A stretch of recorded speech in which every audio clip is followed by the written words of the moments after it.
बिस्मिल्लाहिर्रहमानिर्रहीम। अस्सलाम वालेकुम student, my name is Mohammad Shoaib. Students, आज के इस लेक्चर में हम डिस्कस करने जा रहे हैं class 10 physics chapter number 12 geometrical optics का एक टॉपिक है इमेज फॉर्मेशन इन लेंसेज। स्टूडेंट्स, प्रीवियस लेक्चर में हमने रे ट्रेसिंग का टॉपिक डिस्कस किया था कि किस किस्म के रेज है और उनकी प्रॉपर्टीज़ क्या होते हैं। आज उन्हीं रे डायग्राम को यूज़ करते हम इमेज को जो है वो उसकी फॉर्मेशन को डिस्कस करेंगे कि इमेज कहाँ पे बनेंगे, उसकी लोकेशन क्या होगी और वो किन जो है वो क्वांटिटीज़ के ऊपर डिपेंड करता है। जो इमेज जो है जब हम उसको बनाते हैं या वो जब बनता है लेंसेज के केसेस में, तो वो कहाँ पे बनेगा और वो जो है किस चीज़ के साथ जो है वो उसकी लोकेशन या पोजीशन जो है वो वेरी करेगी। दूसरी बात, इमेज जो है स्टूडेंट्स, जिस तरह हमने मिरर के केस में भी डिस्कस किया था और प्रीवियस लेक्चर्स देख सकते हैं कि इमेज उस पॉइंट पे बनेगा जहाँ पे टू रिफ्रैक्टेड रेज एक दूसरे को इंटरसेक्ट करते हैं, वहाँ पे इमेज बनेगा। तो यहाँ पे हम सबसे पहले आते हैं इमेज फॉर्मेशन इन लेंसेज। तो देखिए यहाँ पे for the image formation in lenses the रे डायग्राम इज यूज। रे डायग्राम ही यूज होता है जो कि ऑलरेडी हम प्रीवियस लेक्चर में डिस्कस कर चुके हैं, जिसमें हमें रेज गिवन होते हैं जो हमें बताए जाते हैं कि पैरेलल रेज क्या होते हैं, एफ रे क्या होता है, ओ रे क्या होती है। तो ये रे डायग्राम हम डिस्कस करेंगे और जो है उसके ज़रिए हम इमेज फॉर्मेशन वो स्टडी करेंगे। दूसरी बात आपने ये ध्यान में रखना होगा, जैसे कि मैंने आपको पहले बताया कि इमेज उस पॉइंट पे बनेगा जहाँ पे टू रिफ्रैक्टेड रेज इंटरसेक्ट करेंगे। तो मतलब इंटरसेक्शन के लिए ज़रूरी है कि एटलीस्ट टू रेज हमारे पास होनी चाहिए। तो यहाँ पे हम टू रेज लेंगे, एक ए रे लेंगे और दूसरा ओ रे लेंगे। आपकी मर्जी है, आप एफ रे लेना चाहे तो आप वो भी ले सकते हो, उसको भी यूज़ कर सकते हो, सेम रिजल्ट ही आएगा। सो यहाँ पे हम क्या कहते हैं कि the location of image is totally depends on the position of object. जो इमेज की लोकेशन होती है कि कहाँ पे वो बनेगी, वो टोटली डिपेंड करते हैं पोजीशन ऑफ ऑब्जेक्ट कि लेंस के सामने आपने ऑब्जेक्ट को कहाँ जो है वो रखा हुआ है, उसकी पोजीशन क्या है। कि अगर हम पोजीशन ऑफ लेंस को, पोजीशन ऑफ ऑब्जेक्ट को जो है वेरी करेंगे तो उसके साथ पोजीशन ऑफ इमेज भी चेंज होगी। तो अब देखते हैं कैसे जो है उसके साथ चेंज हो रही होती है। तो सबसे पहले ये है कि when object is placed beyond 2f। 2f का मतलब ये है, जिस तरह हम मिरर के केस में जो है उसको हम सेंटर ऑफ कर्वेचर कहते थे, तो यहाँ पे ऑप्टिक जो लेंसेज है उसमें सेंटर ऑफ कर्वेचर नहीं होती, उसकी जगह हम पॉइंट डिस्कस करते 2f means double of the focal length. तो अगर ये फोकल लेंथ है तो इसका डबल है।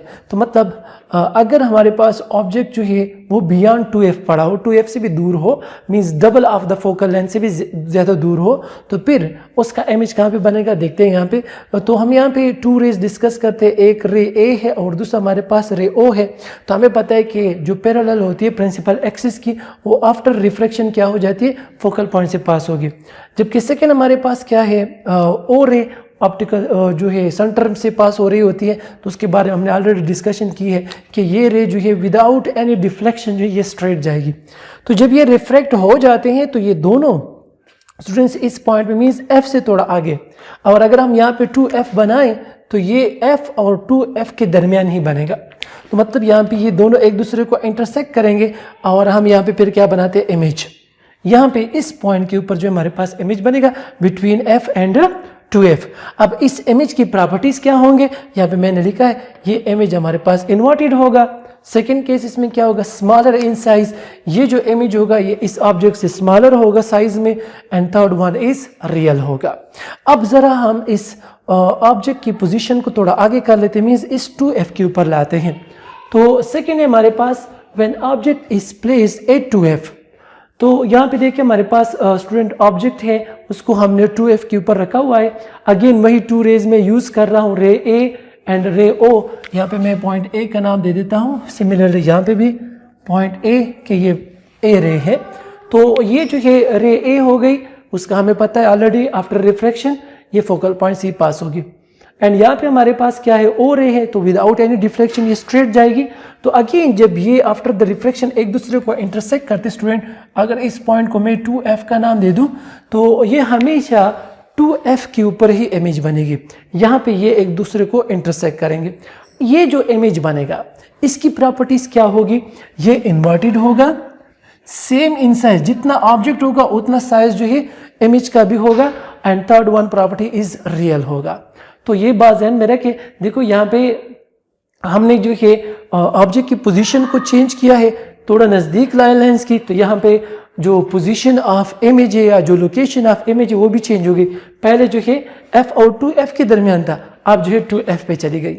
ठीक है, तो इसलिए हमने यहाँ पे ये पॉइंट डिस्कस किया था कि the location of image is totally depends on the position of object.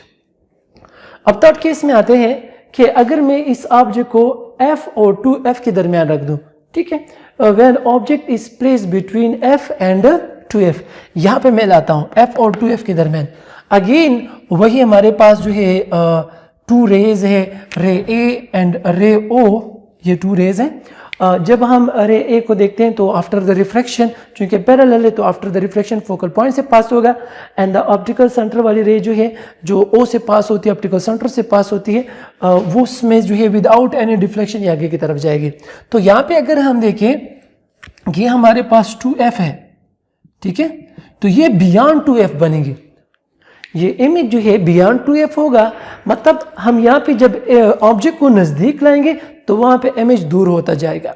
ठीक है, तो अब देखो इस इमेज की जो प्रॉपर्टीज होंगी वो क्या होंगी, यहाँ पे आप देख सकते हैं ये इन्वर्टेड होगा, लार्जर इन साइज होगा, मीन्स इसका साइज जो है ये इस ऑब्जेक्ट से ज़्यादा होगा।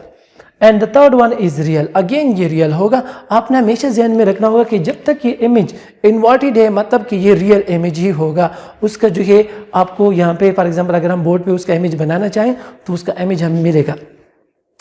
नेक्स्ट वन, अगर मैं इस ऑब्जेक्ट को थोड़ा और भी आगे ले आऊँ, मीन्स पॉइंट एफ पे ले आता हूँ, फोकल पॉइंट पे, तो means when object is placed eight F, तो फिर क्या होगा स्टूडेंट्स, यहाँ पे मैंने एफ पॉइंट पे लाया है, अगेन वही 2 रेज है हमारे पास, रे ए एंड रे ओ। तो रे ए जो है वो तो parallel to the principal axis है, तो आफ्टर रिफ्लेक्शन ये फोकल पॉइंट से ही पास होगी। ठीक है, और दूसरा जो है हमारे पास ऑप्टिकल सेंटर से पास हो रही है। तो अगर हम यहाँ पे देखें both are parallel, both rays are parallel, अगर आप इसको बिहाइंड जो है बैक साइड पे भी आप जो है एक्सटेंड कर दें तब भी जो है पैरेलल है, तो मतलब है ये दोनों रेज कभी इंटरसेक्ट नहीं होंगे। तो जब ये रेज इंटरसेक्ट ही नहीं होती तो वहाँ पे इमेज नहीं बनेगा, तो इसलिए हम ये केस कहते हैं नो इमेज। आप जब प्रैक्टिकली इसको देखना चाहेंगे तो जब हम इस तरह जो है ये लेंस को या मिरर को हम जब नज़दीक लाते किसी ऑब्जेक्ट के, तो अगर ऑब्जेक्ट जो है उस मिरर के फोकल पॉइंट पे आ गया है तो फिर उसका इमेज ही गायब हो जाता है। नंबर थर्ड, फिफ्थ केस, अगर हम f को थोड़ा और भी आगे ले आए तो फिर क्या होगा, when object is placed between f and o, मतलब f और o के दरमियान थोड़ा और ऑब्जेक्ट हमने नजदीक लाए, देखो यहाँ पे f और o के दरमियान लाए हैं। ठीक है, अगेन उससे वही 2 रेज जो है हम यहाँ पे डिस्कस करते हैं, ये रे a हो गई, ये रे ए, और दूसरा हमारे पास क्या ऑप्टिकल सेंटर वाली रे मींस ओ रे। तो अगर हम यहाँ पे देखें तो दोनों एक दूसरे से दूर जा रहे हैं, जब दूर जा रहे हैं तो उसका कभी भी इंटरसेक्ट होने के चांसेस नहीं है क्योंकि आगे की तरफ तो वो दूर जा रहे हैं। लेकिन अगर यही 2 रेज में बैक साइड पे ले जाओ तो ये दोनों एक दूसरे को जो है बैक साइड पे जो है वो इंटरसेक्ट कर लेंगे। तो यहाँ पे अगर हम देखें फॉर एग्जांपल ये इस पॉइंट को एक दूसरे पॉइंट पे एक दूसरे को क्या करते हैं, इंटरसेक्ट करते हैं। तो यहाँ पे जो इमेज बनता है, यहाँ पे जो इमेज होगा वो जो है यहाँ पे हमने जो ऑब्जेक्ट रखा है जिस साइड के ऊपर उसी साइड पे बनेगा। तो ये जो इमेज होगा अपराइट होगा, लार्जर इन साइज होगा, बट वर्चुअल होगा। जो हमारे पास यहाँ पे लेंस है उसके अपोजिट साइड पे अगर इमेज बन रहा है तो वो रियल होगा, लेकिन अगर उस जिस साइड पे आपने ऑब्जेक्ट रखा है उसी साइड पे ही इमेज बने तो फिर वो हमारे पास वर्चुअल होगा। ये लार्जर इन साइज होगा एंड इरेक्ट होगा, या हम कहते हैं अपराइट होगा। तो हमने देखा स्टूडेंट्स इस लेक्चर में कि जब हम पोजीशन ऑफ ऑब्जेक्ट को जो है वो मीन्स चेंज कर रहे होते, वेरी कर रहे होते, तो उसके साथ साथ जो लोकेशन ऑफ इमेज है वो भी वेरी कर रहा होता है। इस लेक्चर में हमने कन्वेक्स लेंस को ही डिस्कस किया, बिकॉज हमारे कोर्स में जो है कन्वेक्स लेंस को ही डिस्कस किया गया है जिसके ऊपर जो है ये सारे इमेज फॉर्मेशन बनाई गई है। होपफुली स्टूडेंट्स आपको जो इमेज फॉर्मेशन इन लेंसेज समझ आ चुकी होगी। फिर भी अगर आपके माइंड में किसी भी किस्म का कोई भी क्वेश्चन हो तो आप कमेंट में पूछ सकते हैं। Thank you so much.